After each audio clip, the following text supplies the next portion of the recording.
Yes. Welcome to another magical year at Hogwarts. And a very special welcome to my favorite student, Mr. Harry Potter. Killed Voldemort when he was just a baby. He's even got that little lightning scar on his forehead to prove it. And another very special welcome to our newest addition to Gryffindor, Mr. Ginny. Excuse me, Mrs. Ginny. Yeah, I'm a girl. And, also, aren't we supposed to be sorted by the, sorting hat? Well, a funny thing happened to the sorting hat. He actually got hitched with another piece of enchanted magical clothing. So he and the scarf of sexual preference aren't going to be back until next year. Basically, I've just been putting anybody who looks like a good guy into Gryffindor, anybody who looks like a bad guy into Slytherin, and the other two can just go wherever the hell they want. I don't know. Hufflepuffs are particularly good finders. What the hell is a Hufflepuff?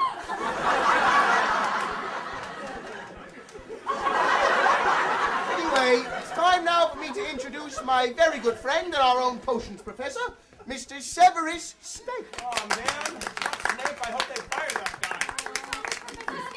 Nothing. He's just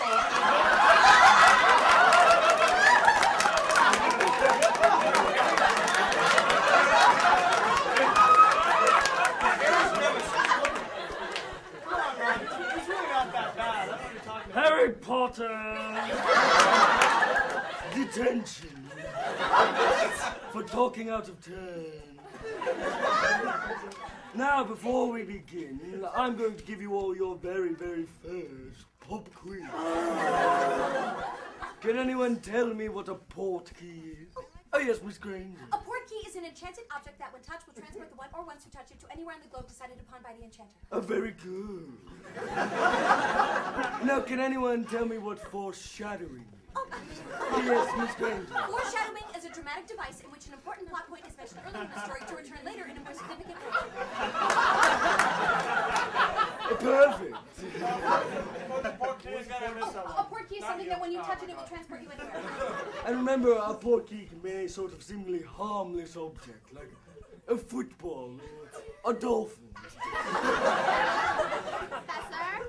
can like a person be a portkey? No, that's absurd. Because then if a person were to touch themselves, they would constantly be transported into different places. A person can, however, be a Horcrux. What's a Horcrux? I'm not even going to tell you, Harry. You'll find out soon. Professor, what is the point of this quiz? Oh, no point in particular. Just important information that everyone should know. Especially you. Now, moving right along, there are 4 houses in all. Gryffindor, Ravenclaw, Hufflepuff. Fine. What? And Slytherin. Now, traditionally, points are given for good behavior and deducted for rule breaking. Example, 10 points from Gryffindor for Miss Granger's excessive baby fat. Thanks, Hermione. Traditionally, the house with the most points at the end of the year would win the house cup. However, this year we're doing things a bit differently. Here to introduce it is our new professor of the dark arts, Professor Quirrell. Ow!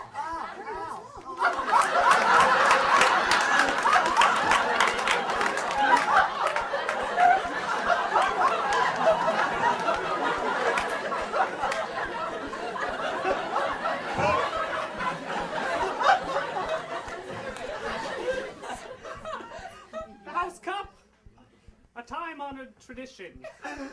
For centuries... Go home, terrorist! For centuries, the 4 houses of Hogwarts have competed for the honor and glory of holding the title of House Champion. But where does this competition come from, and what are the roots of the tradition? The House Cup tournament began with the first generation of Hogwarts students. That was a rhetorical question. Ranger, quit interrupting. 20 points from Gryffindor. Thanks, Hermione. As I was saying, when the tournament first originated, it was one of a completely different sort. One champion from each of the 4 houses would complete a series of dangerous tasks, challenges. The winner would not only win the cup, he would also win eternal glory. Kind of like a house cup, or no, like a Tri-Wizard tournament. Yes, sort of like the Tri-Wizard tournament. Except no, not like that at all. There are 4 houses. How can it be the Tri-Wizard tournament with 4 teams? Well, Professor, if I remember correctly, the House Cup tournament was disbanded after 1 semester when one of its students was killed during the first task. Yes, it is very dangerous, but the rewards far outweigh the risks.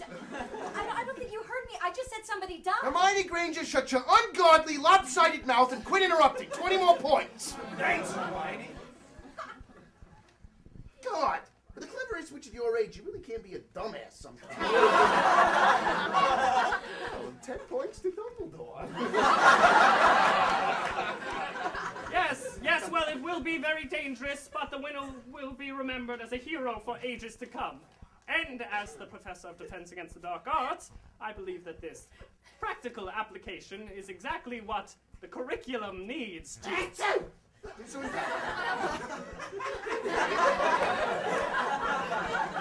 did your turban just sneeze? What? No? I could have sworn I heard a sneeze coming from your direction, but your mouth wasn't moving. No, that was simply a fart, excuse me. Acting! Ow! Ow! Ow! Ow! Oh, jeez! Oh my I must God. be going. Ow! Ow! I simply farted once more. In accordance with the newly resurrected House Cup, a champion from each house will be selected to compete. So, Snape, would you do us the honors, please? Yes, Headmaster. First, from the Ravenclaw house, Miss Cho Chan. Oh my God, I've won! Can you believe that, y'all? And next, from Hufflepuff, Mr. Cedric Diggory. Well, I don't find this surprising at all. I find it perfect. Now I can spend more time with my beloved boyfriend. I'm glad as well, my darling. And next, from the Slytherin house, Draco Malfoy. Ha! Oh, I finally beat you, didn't I, Potter? What do you think of that, huh? I'm the champion this time!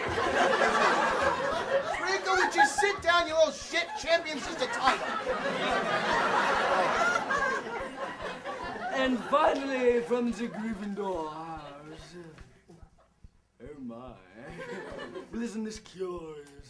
The one person in all of Hogwarts whom I have a well-known grudge against is suddenly in a tournament where he may very well lose his life. If it's me, I'll apologize to my fellow Gryffindors right now for losing. Sit down, you inarticulate bumble. It's Harry Potter. Well, here they are, folks, the 4 Hogwarts champions. I want all of you to start preparing immediately because the first task is in 2 months, and it could be anything. So let's get to it. Now,